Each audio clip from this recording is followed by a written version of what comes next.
Boa noite, a paz do Senhor Jesus, Deus abençoe a todos, sejam todos novamente muito bem-vindos a mais um grupo familiar, onde nós estudamos a Palavra de Deus e nós vamos terminar hoje o tema maturidade cristã, maturidade espiritual, não é?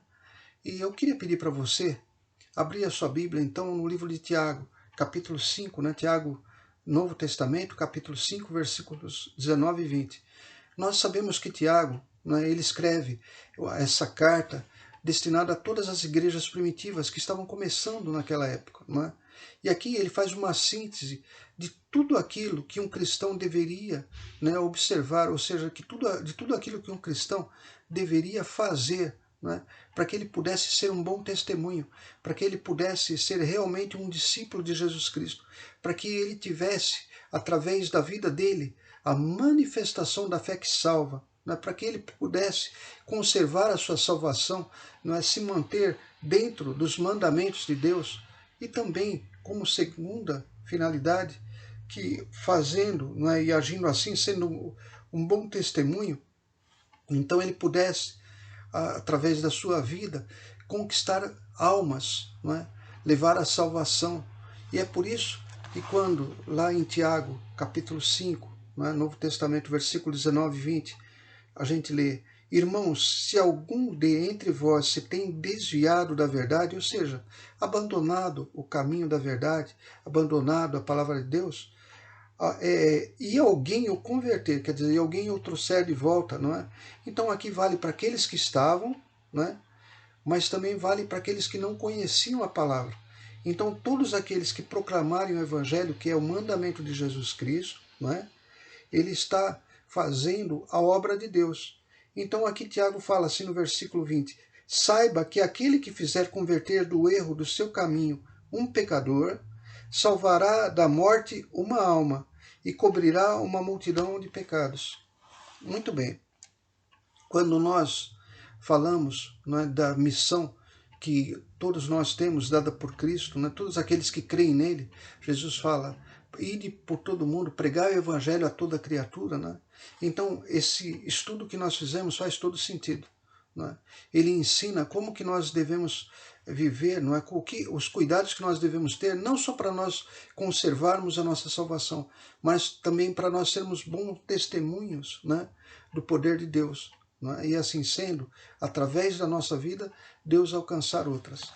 Você sabe que Tiago, né, ele repete muito o que Jesus Cristo, né, ensinou, e ele que conviveu, né, ele sabia, né, do que era a importância da mensagem, o que era o principal de toda a mensagem de Cristo. E também em Mateus, né, se você puder ir em Mateus, você vai ver que no final de Mateus, Novo Testamento, né, no capítulo 28, último capítulo, igual foi escrito, né, também o livro de Tiago, lá no finalzinho, no capítulo 28, versículo 18, Jesus fala assim, estou lendo Mateus, Novo Testamento, primeiro livro do Novo Testamento, capítulo 28, versículo 18. E chegando-se Jesus, falou-lhes dizendo: É-me dado todo o poder no céu e na terra. No versículo 10, portanto, ide, ensinai todas as nações, batizando-as em nome do Pai, do Filho e do Espírito Santo. Então ele deu uma ordem para ir e ensinar todas as nações. Na versão bíblica, né, revista e atualizada, e na nova versão internacional, está escrito assim: fazei discípulos, não é? Fazei discípulos de todas as nações. Né? Então aí no final ele fala, no versículo 20, ensinando-as a guardar todas as coisas que vos tenho mandado. E eis que estou convosco todos os dias, até a consumação dos séculos. Amém. Preste muita atenção. Ele fala que ele vai estar com cada um que fizer o mandamento que ele está dando. No versículo 20 fala isso, ensinando-os a guardar todas as coisas que eu vos tenho mandado. Então a ordem de Jesus era para que nós pudéssemos ganhar almas, para que nós pudéssemos salvar pessoas que uma vez, não é, tendo conhecido o Evangelho, depois acabaram esfriando, enfraquecendo, não é, e abandonando a fé. Não é? Muito bem. Deus, ele age sempre com princípios, e nós vimos isso, nós temos estudado ao longo dessas semanas, né, nas próprias pregações, e nós aprendemos a importância de uma palavra chamada primícia. Primícia significa os primeiros frutos, né? Se nós voltarmos lá para Tiago, no capítulo 1, versículo 18, nós vamos ler o seguinte. Tiago, capítulo 1, versículo 18. Né? Está escrito assim: segundo a sua vontade, ele nos gerou pela palavra da verdade, para que fôssemos como primícias das suas criaturas. Então, o que está escrito aqui? Né? Que nós que cremos em Jesus Cristo, nós que aceitamos Jesus Cristo conforme a palavra de Deus, conforme os mandamentos que estão nessa Escritura Sagrada, então nós somos as primícias, ou os primeiros frutos. Né? E isso já vem, então, desde a igreja primitiva com os seus primeiros discípulos, os primeiros apóstolos.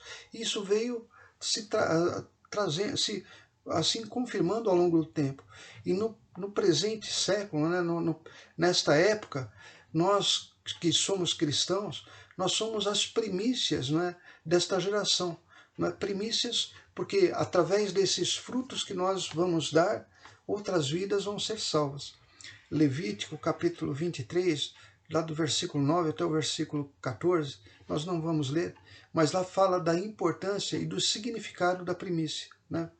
Então você sabe que a primícia, o primeiro fruto, quando ele era trazido para o sacerdote e ele é apresentado para Deus, ele era um sinal de que aquela colheita iria ser bem sucedida, né? Assim também, quando aqui na palavra de Deus chama, né, cada um de nós de primícia, significa que é um sinal de que as almas, não é, que nós vamos levar o evangelho, né, elas vão ser salvas, vai haver a multiplicação. Eu queria que você guardasse bem isso. Nós vamos multiplicar a salvação, né, multiplicar, né, o conhecimento da palavra da verdade, não é, que é a palavra que traz a geração de um novo nascimento, ou seja, a regeneração da pessoa, ou seja, faz com que ela renasça, não é, dentro das condições bíblicas, não é, que Jesus, não é, ensinou para que ela possa herdar a vida eterna. Então isso é muito importante. E essa multiplicação sempre teve no plano de Deus, não é? Deus, ele sempre se preocupou em multiplicar as bênçãos e atingir todas as pessoas. Em Gênesis, né, no primeiro livro da Bíblia, lá no capítulo 1, no versículo 28, ele dá uma importante ordem, olha só. Gênesis, primeiro livro da Bíblia, capítulo 1, versículo 28. Olha só. Então Deus cria, né, o homem e a mulher, e depois ele fala, estou lendo Gênesis, capítulo 1, versículo 28. E Deus os abençoou, e Deus lhe disse: frutificai e multiplicai-vos, e enchei a terra, e sujeitai-a, e dominai todos os peixes do mar, e sobre todas as aves do céu, e sobre todo animal que se move sobre a terra. Então você vê que a ordem que Deus tinha dado, né, para Adão e Eva é para que eles multiplicassem. Então Deus, ele deseja que tenham muitas vidas, né, muitas almas salvas, que muitas pessoas conheçam o Deus, né, verdadeiro, Deus Criador dos céus e da terra, e que possam receber o maior de todos os presentes, que é a vida eterna. Não é? Muito bem, no versículo, se você for comigo lá em Gênesis, no capítulo 9, né, no versículo 7, você vai ver a mesma ordem, a mesma instrução. Né? Gênesis, capítulo 9, versículo 7. Aqui ele vai falar para Noé, ele vai dar uma ordem para Noé. Mas vós frutificai e multiplicai-vos, povoai abundantemente a terra e multiplicai-vos nela. Então, essa ordem que Deus dá significa que Deus, ele queria abençoar muitas vidas com a vida eterna, né? Com as almas com a vida eterna, e levar para o reino dos céus, não é? Que é um reino maravilhoso. Então ele queria que a maior quantidade de pessoas pudessem experimentar dessa alegria que ele tem, não é? Reservado para cada um de nós. Muito bem. Mas aí vem um problema, né? Eu queria que você fosse comigo lá em Atos, no livro de Atos, no Novo Testamento, né? Depois que passa o Evangelho de João, aí vem Atos. Aqui, em primeiro lugar, Deus vai falar que ele não leva em conta o tempo que as pessoas desconheciam, né, a verdade, ou seja, desconheciam que só Jesus Cristo era o único que poderia salvar. Então, em Atos capítulo 17, no versículo 30, está escrito assim: mas Deus, não tendo em conta os tempos de ignorância, ou seja, os tempos de desconhecimento, né, anuncia agora a todos os homens, né, e a todas as mulheres, e em todo lugar, que se arrependam. Então Deus, ele quer que a salvação chegue para todo mundo, em todos os lugares. No versículo 31, porquanto tem determinado um dia em que com justiça há de julgar o mundo, por meio do varão que destinou, Jesus, não é? E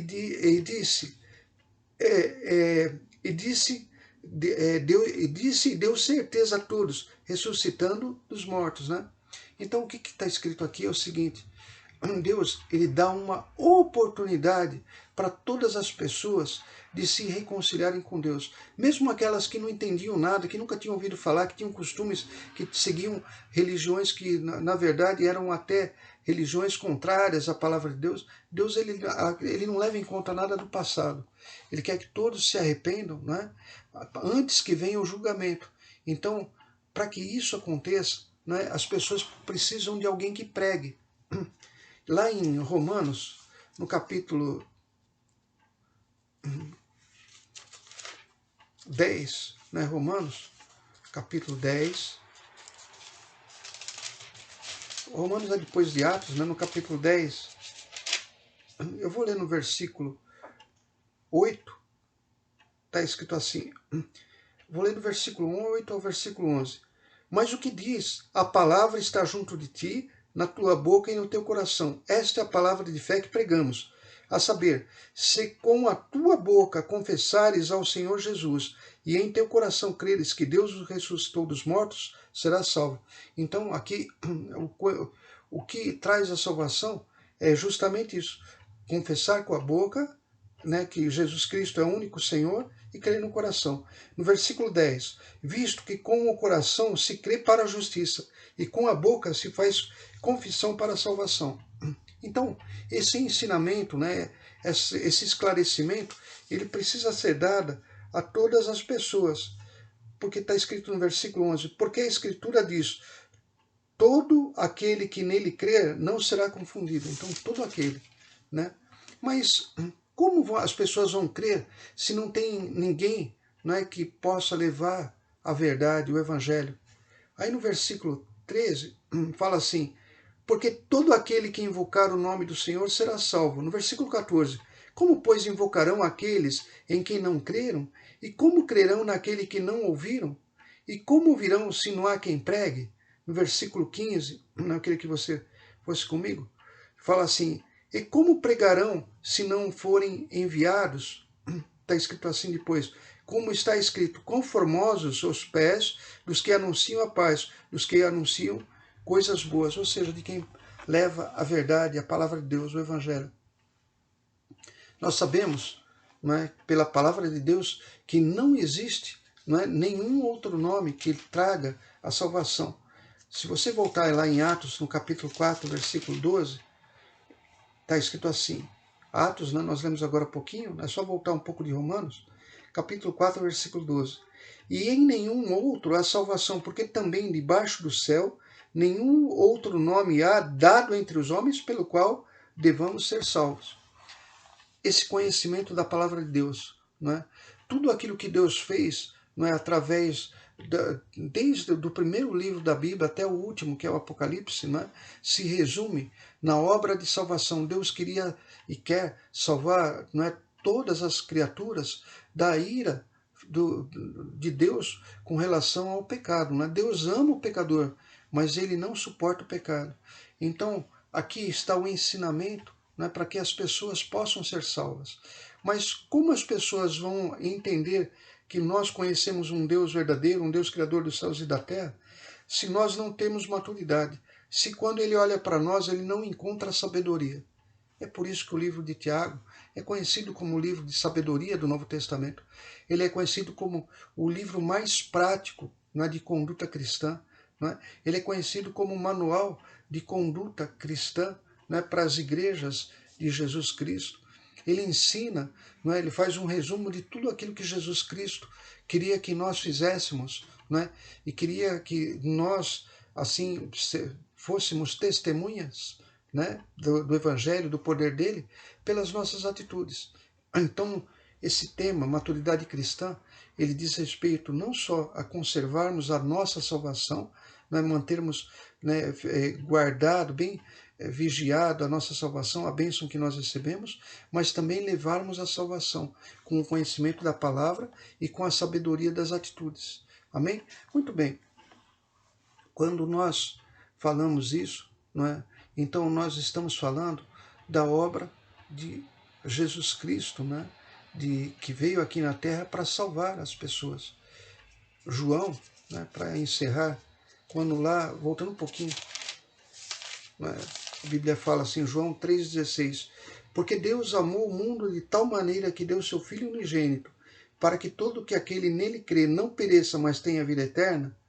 Aí no versículo 17 fala assim, porque Deus enviou o seu Filho ao mundo não para que condenasse o mundo, mas para que o mundo fosse salvo por ele. Como? De que maneira? Através da palavra, através daquilo que nós lemos, né? Ensinando que nós devemos crer em Jesus Cristo, né? E confessar com a boca e crer no coração, não é? Aí no versículo 18, quem crer nele não é condenado, mas quem não crer já está condenado, porque não crê no nome do unigênito Filho de Deus.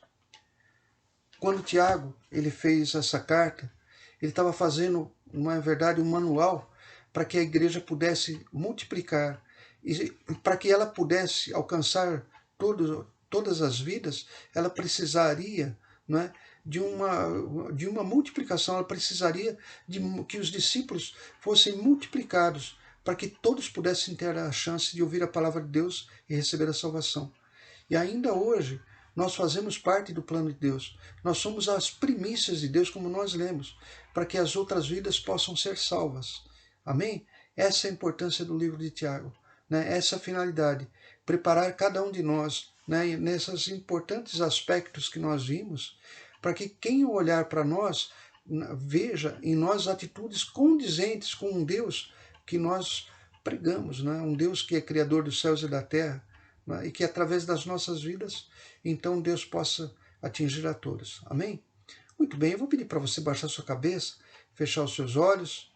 Senhor Deus, em nome de Jesus, nós queremos te agradecer, porque agora nós concluímos, meu Pai, esse estudo, e agora nós entendemos a finalidade de tudo aquilo que nós aprendemos.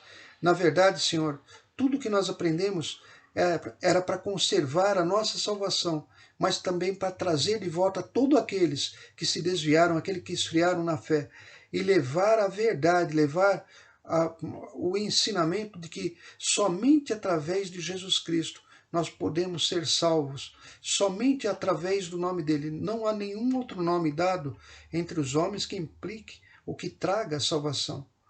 Então, meu Pai, em nome de Jesus, que todos aqueles que ouviram essa mensagem, meu Pai, possam ter tido a oportunidade de refletir na importância de cada uma das vidas que conhecem Jesus Cristo, daqueles que o aceitam, daqueles que o seguem, para alcançar novas vidas. É o que nós te pedimos, meu Pai. Reveste cada vida com a sabedoria que veio através da tua palavra, veio através do estudo do livro do Tiago, quando ele escreve para as igrejas primitivas, e que o Espírito Santo seja com todos, produzindo frutos, meu Pai, em nome de Jesus. E você que crê, diga amém e graças a Deus.